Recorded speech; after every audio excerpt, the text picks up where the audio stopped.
Y nuestro tema es el futuro de la gracia. Claro que desde el punto de vista del apóstol Pablo, de su tiempo en adelante, la causa de la gracia. Israel ha rechazado a Dios, con la excepción del remanente. Todos los demás están perdidos, pero hay un remanente que ha sido salvo y en general ha habido un endurecimiento judicial del corazón. Lo vimos en el capítulo anterior, y entre tanto existía el evangelismo del mundo gentil, y esto nos trae al capítulo 11 y al primer versículo. Digo pues, ¿ha desechado Dios a su pueblo? ¿Acaso lo ha desechado? Y primero que nada, en el pasaje que vamos a ver, vemos la gran fidelidad de nuestro Dios. ¿Acaso ha desechado Dios a su pueblo? El original es tal vez un poquito más fuerte que nuestra traducción.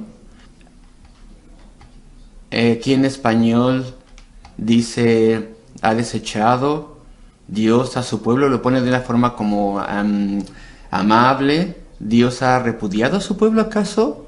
¿Dios los ha arrojado? Eso tal vez es más cercano al original.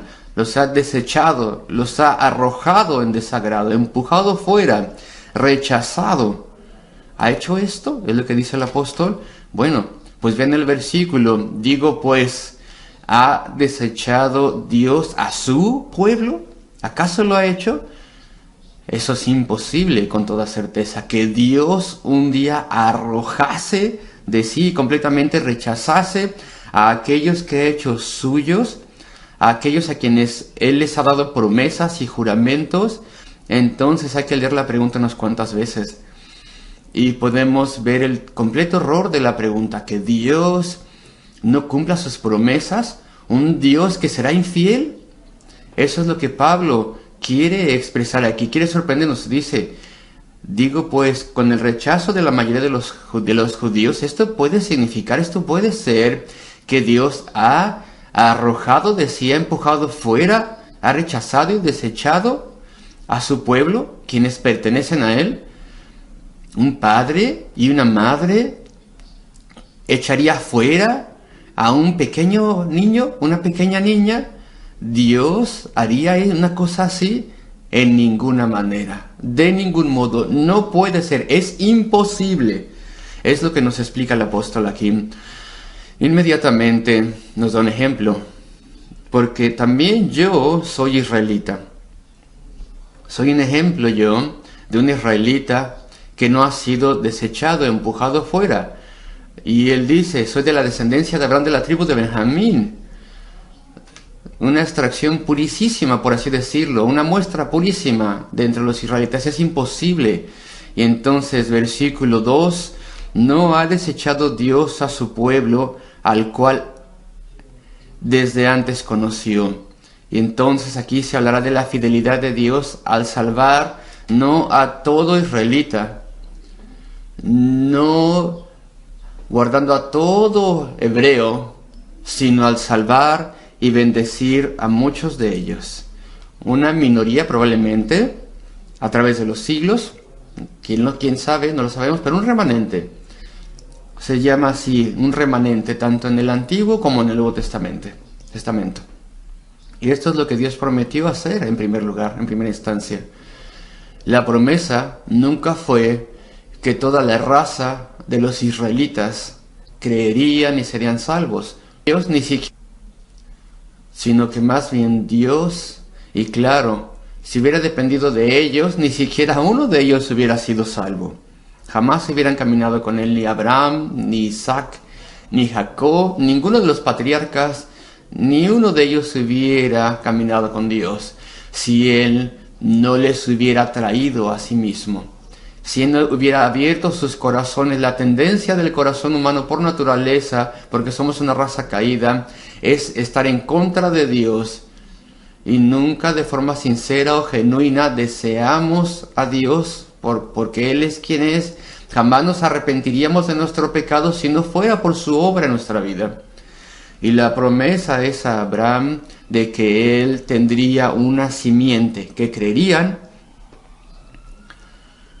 Y al respecto de las personas se dice esto, de quienes o en quienes Dios obraría, teniendo soberanía sobre ellos, trayéndoles a buscarle. Dios no ha echado fuera a su pueblo, a quienes él antes conoció, sino que más bien es fiel a su promesa.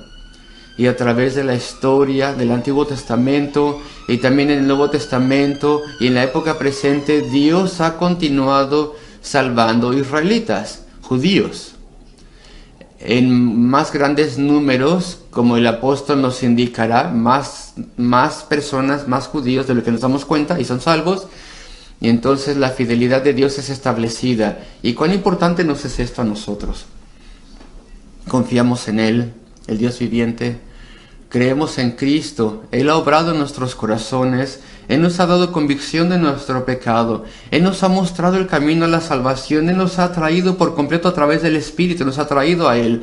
Así que confiamos en Él y recibimos esa nueva vida que viene de lo alto. Y caminamos con Él. ¿Somos salvos? ¿Dios será fiel? ¿Dios nos sostendrá a medida que Él nos lleva hasta el final? Claro que sí. Y su fidelidad es confirmada una vez más aquí.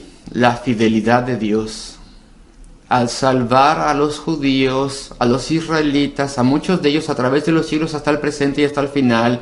Esto es ciertísimo. No todos ellos, no toda la raza judía, pero un buen número, un gran número, un remanente, como es descrito en la Biblia. Y nuestra confianza en la fidelidad de Dios es establecida. Y así como ese remanente es salvo, así también nosotros que somos gentiles, estamos a salvo siendo guardados por Dios. Versículo 2, no ha desechado Dios a su pueblo, al cual desde antes conoció. ¿O no sabéis que dice de Elías la Escritura, cómo invoca a Dios contra Israel diciendo, o suplica a Dios más bien por Israel? Y acuérdense que el profeta estaba muy atribulado, acuérdense de ello, estaba bajo amenaza. Él pensaba que su vida sería tomada, y no voy a ir a la historia y el contexto de todo esto, pero bueno, él estaba huyendo. Y él apela a Dios. ¿Acaso mi ministerio ha sido en vano? Todo lo que he hecho, las cosas grandes que me diste por hacer, tal vez él decía, ya se perdió todo. Tú me has dado la capacidad de obrar milagros, incluso tremendas demostraciones para las personas. Demostraciones de tu poder, tal vez se le diría a Dios. Demostraciones de tu bondad. Y aún así ellos no se vienen a ti. No ha habido reforma en la nación. No se aprecia la misericordia, la gracia de Dios. Y yo ahora estoy huyendo, dice Elías. Mi vida está en riesgo. No queda ni uno más. Ese era lo que estaba diciéndolo y sintiendo el profeta. Y dice en el versículo 3, aquí hay una cita de Primera de Reyes, capítulo 19. Señor, a tus profetas han dado muerte y tus altares han derribado. Y solo yo he quedado y procuran matarme.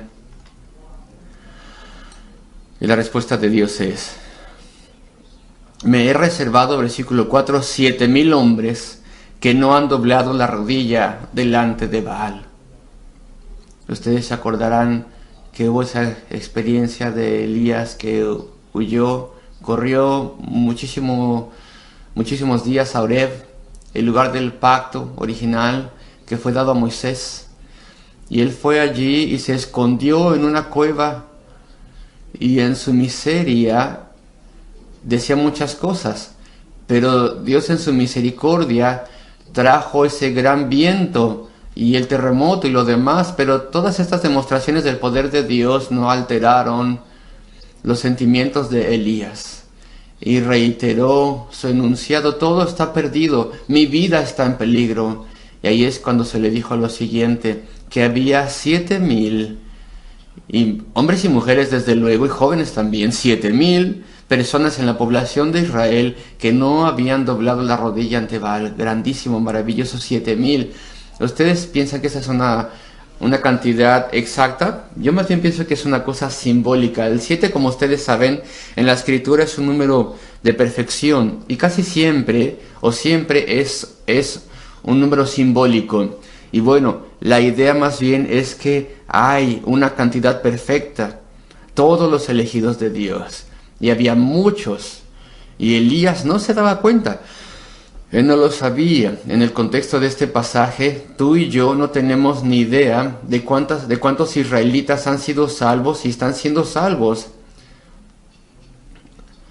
Ahora están en la Iglesia Internacional Judeo-Gentila de Jesucristo, que se encuentra en toda nación, donde quiera que haya israelitas también. Y el último día demostrará cuántos israelitas fueron guardados por el Señor. Y me pregunto si esto podría ser dicho de nosotros, que estamos entre aquellas personas que no han doblado la rodilla ante Baal. ¿Acaso hay personas aquí, y tú conoces al Señor tal vez, veniste a Él, tienes una experiencia definitiva de la conversión, pero tú sí doblas tu rodilla ante Baal? Tú sí te postras ante Baal, viendo cosas que no tendrías que ver en la televisión. ¿Te doblas la rodilla ante Baal en diferentes actividades mundanas? Voy a intentar definir la mundanalidad del miércoles. Espero que sea de ayuda para ustedes. Puede ser dicho de nosotros. Están entre los miles, los millones de personas que incluso tengo ahora en este mundo que no han doblado la rodilla delante de Baal y no han sido transigentes con la fe de Jesucristo. Tú vas a fiestas, amas cosas que son mundanas por completo, tienes que aferrarte a tu dosis de placer mundano porque no eres lo suficientemente profundo de forma espiritual, no pruebas su fidelidad y no le disfrutas y te comprometes a Él. Avancemos al versículo número 5. Así también, aún en este tiempo, ha quedado un remanente escogido por gracia, de acuerdo a la elección de la gracia de Dios, la fidelidad de Dios, incluso entre los israelitas, un remanente. Siempre fue así, desde el mismísimo principio, y el apóstol lo probará en un momento. Y leamos el versículo 6, y si por gracia, ya no es por obras. Esto nos prepara para el versículo 7. De otra manera, la gracia ya no es gracia, y los israelitas estaban convencidos de que ellos tenían aceptación delante de Dios, porque ellos guardaban la ley ceremonial o intentaban hacerlo, y en particular el clérigo judío. Eran meticulosos al guardar los requisitos de la ley, y pensaban que a través de eso Dios tendría agrado con ellos. Y claro que eran israelitas, y entonces decían, ya somos el pueblo de Dios, y eso junto con el hecho de que estamos obedeciéndole en los rituales, y entonces ellos tenían confianza y estaban convencidos de que estaban aceptados por Dios. Ellos pensaban que eran lo suficientemente justos como para obtener la bendición eterna de Dios. Y ellos estaban convencidos de ello. Y entonces dice el versículo 7, ¿qué pues? Entonces, ¿qué? ¿Lo que busca Israel no lo ha alcanzado? Y bueno, ¿qué quiere decir esto? Israel, a través de este cuidado meticuloso de la ley y las ceremonias, a pesar de su confianza, no ha logrado obtener aceptación de Dios y relacionarse con Él y tener su poder. Claro, el apóstol Pablo sabía todo esto, era obvio. Era obvio a partir de las palabras de Cristo, quien les predicaba a los judíos, a menos que tu justicia sea mayor que la justicia de los escribas y los fariseos, de ninguna forma entraréis en el reino del cielo. ¿Qué? ¿Nuestro clérigo, los escribas y los fariseos no entrarán en el reino de los cielos?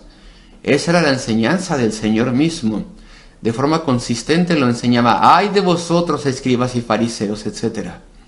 Entonces ellos lo sabían a partir de la enseñanza de Jesucristo, también a partir de que la nación judía había fallado y había sido ocupada por las fuerzas romanas.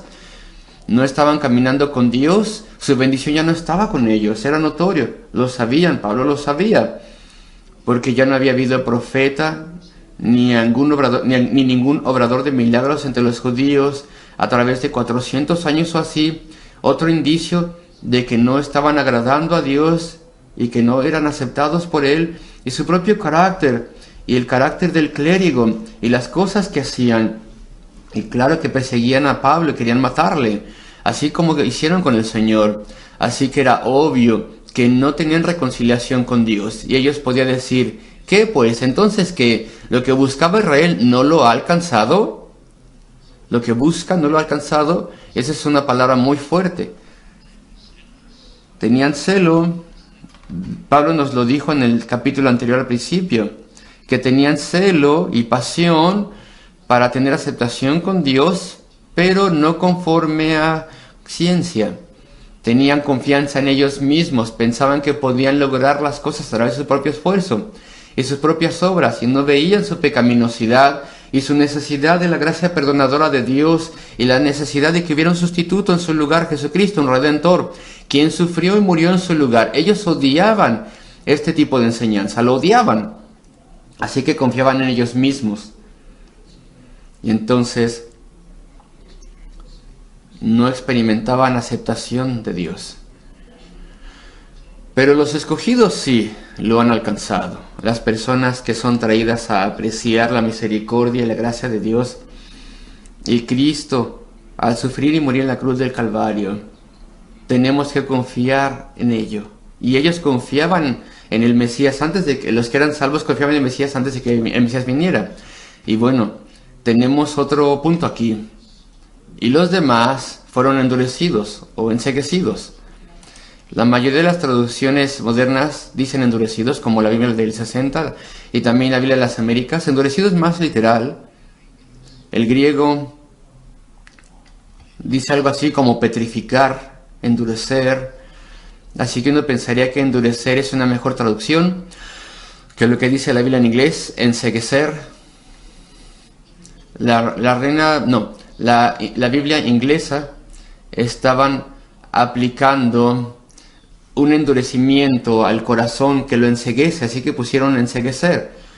Y yo creo que hicieron esto debido al contexto. La traducción inglesa, versículo 8, como está escrito, Dios les dio un espíritu de estupor, ojos que no vean y oídos que no oigan hasta el día de hoy. El versículo 10, sean endurecidos sus ojos para que no vean, son citas del Antiguo Testamento. Pero bueno, para tener la traducción en un contexto, la Biblia inglesa en el versículo 7 dice que fueron enceguecidos. Y otras traducciones como la nuestra en español dice endurecer. No hay diferencia en lo que a nosotros respecta, una grande diferencia. Representa lo mismo, aunque son cosas diferentes, representan lo mismo. De forma judicial son endurecidos por Dios, de modo que no pueden ver el camino a la salvación, no lo pueden ver. Claro que ellos lo comenzaron, ellos endurecieron sus corazones, le resistieron a Dios, lo rechazaron, no querían clamar a Él, no agradecían a Él en nada, fueron orgullosos y decían, tenemos el favor de Dios, somos lo suficientemente buenos, y no querían escuchar a sus profetas y a sus maestros. Entonces Dios, a su debido tiempo, como juicio, los fijó en ese estado endurecido. Y yo he visto personas así, fijas en un estado endurecido. ¿Acaso tú no lo has visto? ¿No has visto personas así? Yo he conocido personas que crecieron en un lugar cristiano y han pasado los años y han ido a la escuela dominical y a las clases bíblicas tal vez con anhelo y absorbiendo cosas con sus mentes y en teoría parecen que entendían todo. Y resulta ser que de pronto se rebelaron y no eran salvos, pero lo habían entendido todo. Habían entendido la teoría, conocían la enseñanza, conocían las Biblias, sus Biblias, y después habla uno con ellos cuando tienen tal vez 30 o 35 o 40, y parece que ya no entienden nada. Y uno dice, ¿acaso tú no eres el joven hombre o la joven mujer que iba a la escuela dominical durante años y a la clase bíblica y respondía a las preguntas y mostrabas una vida prometedora y claramente sabías la teoría si es que no conocías la experiencia, pero endurecieron sus corazones y fueron orgullosos y se rebelaron y despreciaron las cosas de Dios, y entonces Dios les quitó incluso lo que tenían. Hay esto, el endurecimiento, hay un acto judicial de Dios, soberano de Dios. Y lo que tú tienes ahora, si tú entiendes el camino a la salvación, pero te estás apartando de Dios, lo que tú tienes ahora, tal vez no lo vas a tener en 10 años o en 20. Tú podrías perder, por así decirlo, la oportunidad. Podrías ser endurecido, endurecida. No puedes insultar a Dios para siempre. No puedes insultarle y despreciarle y apartarte de Él. Ahora, gracias a Dios no siempre esto es así, porque incluso aquí vemos una instancia maravillosa de la misericordia y amabilidad soberana y grande de Dios, donde dice, ¿qué pues? Entonces, ¿qué? Lo que buscaba Israel no lo ha alcanzado, que lo que buscaba de forma orgullosa y de su propia forma, pero los elegidos, los que Dios había determinado salvar, a pesar de ellos mismos, lo que ellos eran, sí lo han alcanzado. Y los demás fueron soberanamente endurecidos o enceguecidos para no poder entender su necesidad y no entender y ver lo que Cristo ha hecho. Y después citas para apoyar esto y demostrar esto. Versículo 8, como está escrito, Dios les dio espíritu de estupor, apatía, indiferencia, incapacidad de tener cuidado por estas cosas, ojos que no vean y oídos que no oigan, hasta el día de hoy. Estupor, insensibilidad, nada de entendimiento, falta de deseo de venir a Dios. Todo esto está citado, por lo menos el final del versículo 8 se cita de Isaías. Pero bueno, las citas principales son del Salmo 69, versículo 9. David dice, se ha vuelto su convite en trampa y en red, en tropezadero y en retid. En el Salmo 60, conocidos sus ojos para que no vean, y agobia la espada para siempre. Y nuestro tema es el futuro de la gracia. Claro que desde el punto de vista del apóstol Pablo, de su tiempo en adelante, la causa de la gracia. Israel ha rechazado a Dios, con la excepción del remanente. Todos los demás están perdidos, pero hay un remanente que ha sido salvo y en general ha habido un endurecimiento judicial del corazón. Lo vimos en el capítulo anterior, y entre tanto existía el evangelismo del mundo gentil, y esto nos trae al capítulo 11 y al primer versículo. Digo pues, ¿ha desechado Dios a su pueblo? ¿Acaso lo ha desechado? Y primero que nada, en el pasaje que vamos a ver, vemos la gran fidelidad de nuestro Dios. ¿Acaso ha desechado Dios a su pueblo? El original es tal vez un poquito más fuerte que nuestra traducción. Aquí en español dice, ha desechado Dios a su pueblo, lo pone de una forma como amable. ¿Dios ha repudiado a su pueblo acaso? ¿Dios los ha arrojado? Eso tal vez es más cercano al original. Los ha desechado, los ha arrojado en desagrado, empujado fuera, rechazado.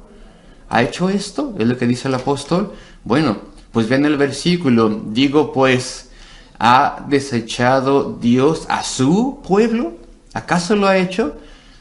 Eso es imposible con toda certeza. Que Dios un día arrojase de sí, completamente rechazase a aquellos que ha hecho suyos, a aquellos a quienes Él les ha dado promesas y juramentos. Entonces hay que leer la pregunta unas cuantas veces. Y podemos ver el completo error de la pregunta, que Dios no cumpla sus promesas, un Dios que será infiel.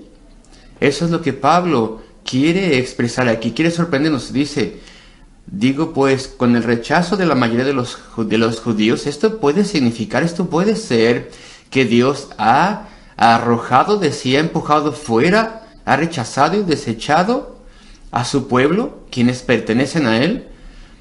Un padre y una madre echaría fuera a un pequeño niño, una pequeña niña. ¿Dios haría una cosa así? En ninguna manera, de ningún modo, no puede ser, es imposible. Es lo que nos explica el apóstol aquí. Inmediatamente nos da un ejemplo, porque también yo soy israelita. Soy un ejemplo yo de un israelita que no ha sido desechado, empujado fuera. Y él dice, soy de la descendencia de Abraham, de la tribu de Benjamín. Una extracción purísima, por así decirlo, una muestra purísima de entre los israelitas. Es imposible. Y entonces, versículo 2, no ha desechado Dios a su pueblo, al cual desde antes conoció. Y entonces aquí se hablará de la fidelidad de Dios al salvar no a todo israelita, no guardando a todo hebreo, sino al salvar y bendecir a muchos de ellos. Una minoría probablemente, a través de los siglos, quién sabe, no lo sabemos, pero un remanente. Se llama así, un remanente, tanto en el Antiguo como en el Nuevo Testamento. Y esto es lo que Dios prometió hacer en primer lugar, en primera instancia. La promesa nunca fue que toda la raza de los israelitas creerían y serían salvos. Dios ni siquiera, sino que más bien Dios, y claro, si hubiera dependido de ellos, ni siquiera uno de ellos hubiera sido salvo. Jamás hubieran caminado con él ni Abraham, ni Isaac, ni Jacob, ninguno de los patriarcas, ni uno de ellos hubiera caminado con Dios si él no les hubiera traído a sí mismo. Si él no hubiera abierto sus corazones. La tendencia del corazón humano por naturaleza, porque somos una raza caída, es estar en contra de Dios. Y nunca de forma sincera o genuina deseamos a Dios porque Él es quien es. Jamás nos arrepentiríamos de nuestro pecado si no fuera por su obra en nuestra vida. Y la promesa es a Abraham de que él tendría una simiente que creerían. Y al respecto de las personas se dice esto, de quienes o en quienes Dios obraría, teniendo soberanía sobre ellos, trayéndoles a buscarle. Dios no ha echado fuera a su pueblo, a quienes él antes conoció, sino que más bien es fiel a su promesa. Y a través de la historia del Antiguo Testamento y también en el Nuevo Testamento y en la época presente, Dios ha continuado salvando israelitas, judíos, en más grandes números, como el apóstol nos indicará, más personas, más judíos de lo que nos damos cuenta, y son salvos. Y entonces la fidelidad de Dios es establecida. ¿Y cuán importante nos es esto a nosotros? Confiamos en Él, el Dios viviente, creemos en Cristo. Él ha obrado en nuestros corazones, Él nos ha dado convicción de nuestro pecado, Él nos ha mostrado el camino a la salvación, Él nos ha traído por completo a través del Espíritu, nos ha traído a Él. Así que confiamos en Él y recibimos esa nueva vida que viene de lo alto y caminamos con Él. ¿Somos salvos? ¿Dios será fiel? ¿Dios nos sostendrá a medida que Él nos lleva hasta el final? Claro que sí. Y su fidelidad es confirmada una vez más aquí. La fidelidad de Dios al salvar a los judíos, a los israelitas, a muchos de ellos a través de los siglos hasta el presente y hasta el final. Esto es ciertísimo. No todos ellos, no toda la raza judía, pero un buen número, un gran número, un remanente, como es descrito en la Biblia. Y nuestra confianza en la fidelidad de Dios es establecida. Y así como ese remanente es salvo, así también nosotros que somos gentiles, estamos a salvo siendo guardados por Dios. Versículo 2, no ha desechado Dios a su pueblo, al cual desde antes conoció. ¿O no sabéis qué dice de Elías la Escritura? Cómo invoca a Dios contra Israel diciendo, o suplica a Dios más bien por Israel. Y acuérdense que el profeta estaba muy atribulado, acuérdense de ello, estaba bajo amenaza.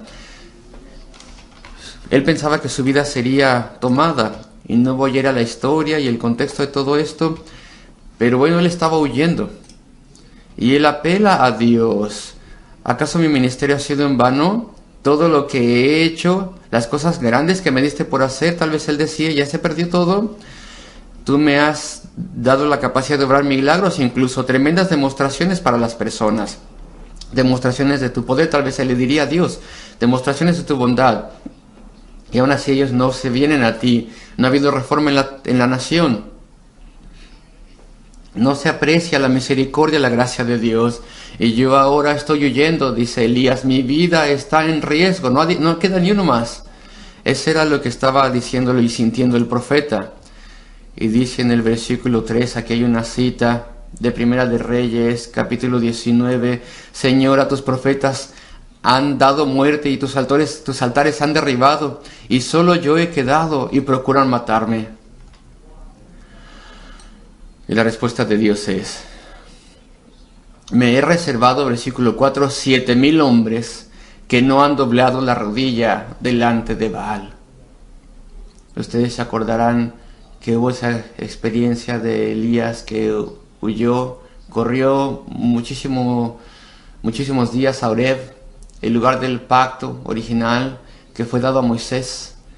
Y él fue allí y se escondió en una cueva. Y en su miseria decía muchas cosas, pero Dios en su misericordia trajo ese gran viento y el terremoto y lo demás, pero todas estas demostraciones del poder de Dios no alteraron los sentimientos de Elías. Y reiteró su enunciado, todo está perdido, mi vida está en peligro. Y ahí es cuando se le dijo lo siguiente, que había 7,000 y hombres y mujeres desde luego, y jóvenes también, 7,000 personas en la población de Israel que no habían doblado la rodilla ante Baal. Grandísimo, maravilloso, 7,000. ¿Ustedes piensan que esa es una cantidad exacta? Yo más bien pienso que es una cosa simbólica. El 7, como ustedes saben, en la escritura es un número de perfección, y casi siempre, o siempre es un número simbólico. Y bueno, la idea más bien es que hay una cantidad perfecta, todos los elegidos de Dios, y había muchos, y Elías no se daba cuenta, él no lo sabía. En el contexto de este pasaje, tú y yo no tenemos ni idea de cuántos israelitas han sido salvos y están siendo salvos. Ahora están en la Iglesia Internacional Judeo-Gentila de Jesucristo, que se encuentra en toda nación, donde quiera que haya israelitas también. Y el último día demostrará cuántos israelitas fueron guardados por el Señor. Y me pregunto si esto podría ser dicho de nosotros, que estamos entre aquellas personas que no han doblado la rodilla ante Baal. ¿Acaso hay personas aquí, y tú conoces al Señor tal vez, veniste a Él, tienes una experiencia definitiva de la conversión, pero tú sí doblas tu rodilla ante Baal? Tú sí te postras ante Baal viendo cosas que no tendrías que ver en la televisión.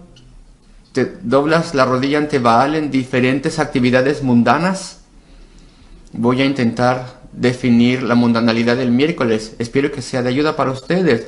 Puede ser dicho de nosotros, están entre los miles, los millones de personas que incluso tengo ahora en este mundo, que no han doblado la rodilla delante de Baal y no han sido transigentes con la fe de Jesucristo. Tú vas a fiestas, amas cosas que son mundanas por completo, tienes que aferrarte a tu dosis de placer mundano porque no eres lo suficientemente profundo de forma espiritual, no pruebas su fidelidad y no le disfrutas y te comprometes a Él.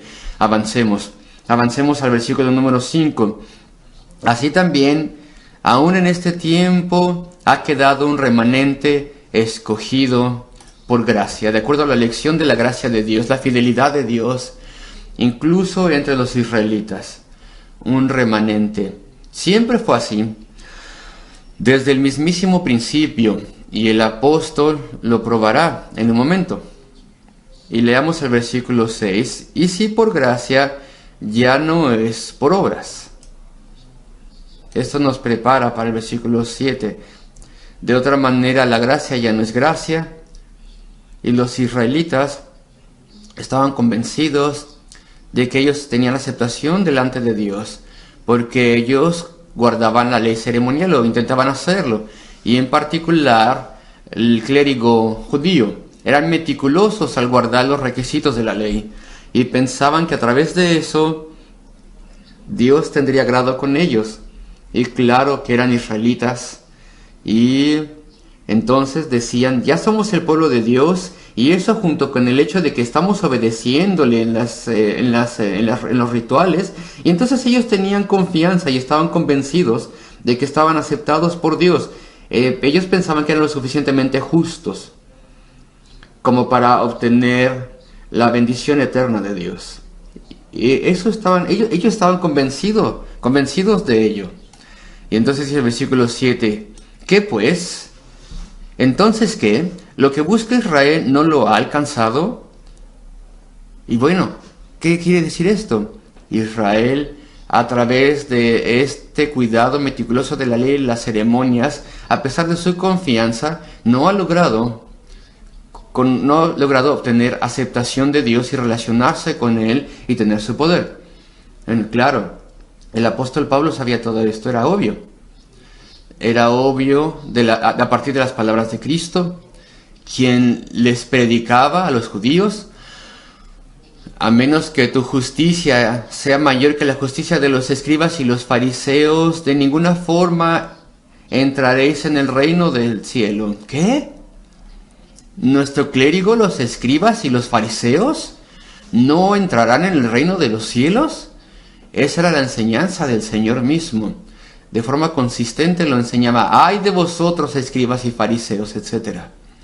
Entonces ellos lo sabían a partir de la enseñanza de Jesucristo, también a partir de que la nación judía había fallado y había sido ocupada por las fuerzas romanas. No estaban caminando con Dios, su bendición ya no estaba con ellos, era notorio, lo sabían, Pablo lo sabía, porque ya no había habido profeta ni ningún obrador de milagros entre los judíos a través de 400 años o así. Otro indicio de que no estaban agradando a Dios y que no eran aceptados por Él, y su propio carácter y el carácter del clérigo y las cosas que hacían. Y claro que perseguían a Pablo y querían matarle, así como que hicieron con el Señor. Así que era obvio que no tenían reconciliación con Dios. Y ellos podían decir: ¿qué pues? Entonces, ¿qué? ¿Lo que buscaba Israel no lo ha alcanzado?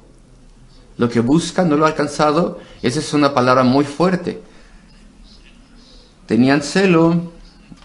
Pablo nos lo dijo en el capítulo anterior al principio, que tenían celo y pasión para tener aceptación con Dios, pero no conforme a ciencia. Tenían confianza en ellos mismos, pensaban que podían lograr las cosas a través de su propio esfuerzo y sus propias obras, y no veían su pecaminosidad y su necesidad de la gracia perdonadora de Dios y la necesidad de que hubiera un sustituto en su lugar, Jesucristo, un Redentor, quien sufrió y murió en su lugar. Ellos odiaban este tipo de enseñanza, lo odiaban, así que confiaban en ellos mismos.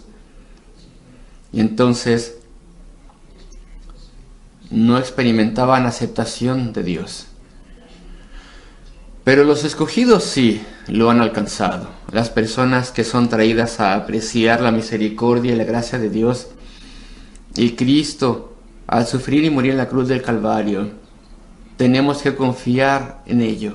Y ellos confiaban en el Mesías antes de que, los que eran salvos confiaban en el Mesías antes de que el Mesías viniera. Y bueno, tenemos otro punto aquí. Y los demás fueron endurecidos o enceguecidos.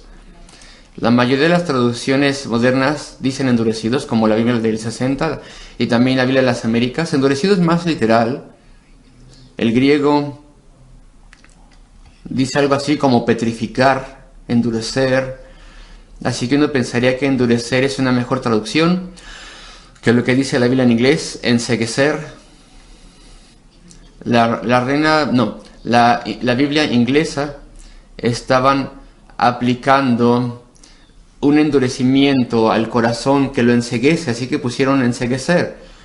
Y yo creo que hicieron esto debido al contexto. La traducción inglesa, versículo 8, como está escrito, Dios les dio un espíritu de estupor, ojos que no vean y oídos que no oigan hasta el día de hoy. El versículo 10, se han endurecido sus ojos para que no vean. Son citas del Antiguo Testamento. Pero bueno, para tener la traducción en un contexto, la Biblia inglesa en el versículo 7 dice que fueron enceguecidos. Y otras traducciones como la nuestra en español dice endurecer. No hay diferencia en lo que a nosotros respecta. Una grande diferencia. Representa lo mismo, aunque son cosas diferentes, representan lo mismo. De forma judicial son endurecidos por Dios, de modo que no pueden ver el camino a la salvación, no lo pueden ver. Claro que ellos lo comenzaron, ellos endurecieron sus corazones, le resistieron a Dios, lo rechazaron, no querían clamar a Él, no agradecían a Él en nada, fueron orgullosos y decían, tenemos el favor de Dios, somos lo suficientemente buenos, y no querían escuchar a sus profetas y a sus maestros. Entonces Dios, a su debido tiempo, como juicio, los fijó en ese estado endurecido. Y yo he visto personas así, fijas en un estado endurecido. ¿Acaso tú no lo has visto? ¿No has visto personas así? Yo he conocido personas que crecieron en un lugar cristiano y han pasado los años y han ido a la escuela dominical y a las clases bíblicas tal vez con anhelo y absorbiendo cosas con sus mentes, y en teoría parecen que entendían todo, y resulta ser que de pronto se rebelaron y no eran salvos, pero lo habían entendido todo. Habían entendido la teoría, conocían la enseñanza, conocían las Biblias, sus Biblias, y después habla uno con ellos cuando tienen tal vez 30 o 35 o 40, y parece que ya no entienden nada. Y uno dice, ¿acaso tú no eres el joven hombre o la joven mujer que iba a la escuela dominical durante años y a la clase bíblica y respondía a las preguntas y mostrabas una vida prometedora y claramente sabía la teoría, si es que no conocía la experiencia?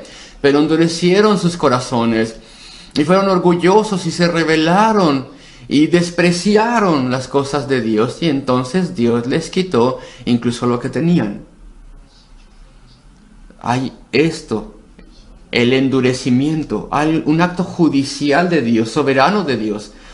Y lo que tú tienes ahora, si tú entiendes el camino a la salvación, pero te estás apartando de Dios, lo que tú tienes ahora, tal vez no lo vas a tener en 10 años o en 20.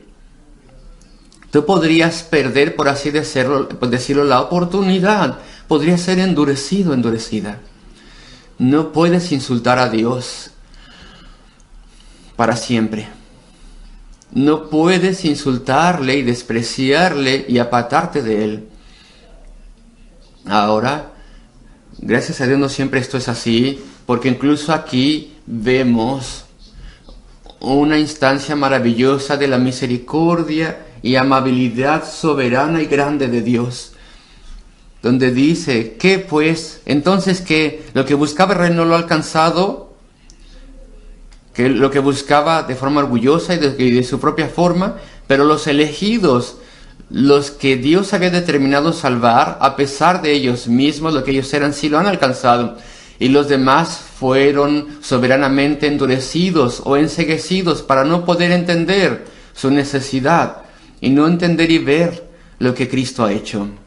Y después citas para apoyar esto y demostrar esto. Versículo 8, como está escrito, Dios les dio espíritu de estupor, apatía, indiferencia, incapacidad de tener cuidado por estas cosas, ojos que no vean y oídos que no oigan, hasta el día de hoy. Estupor, insensibilidad, nada de entendimiento, falta de deseo de venir a Dios. Todo esto está citado, por lo menos el final del versículo 8 se cita de Isaías. Pero bueno, las citas principales son del Salmo 69, versículo 9. David dijo, o David dice, se ha vuelto su convite en trampa y en red, en tropezadero y en retid. En el Salmo 60, conocidos sus ojos para que no vean, y agobia la espada para siempre.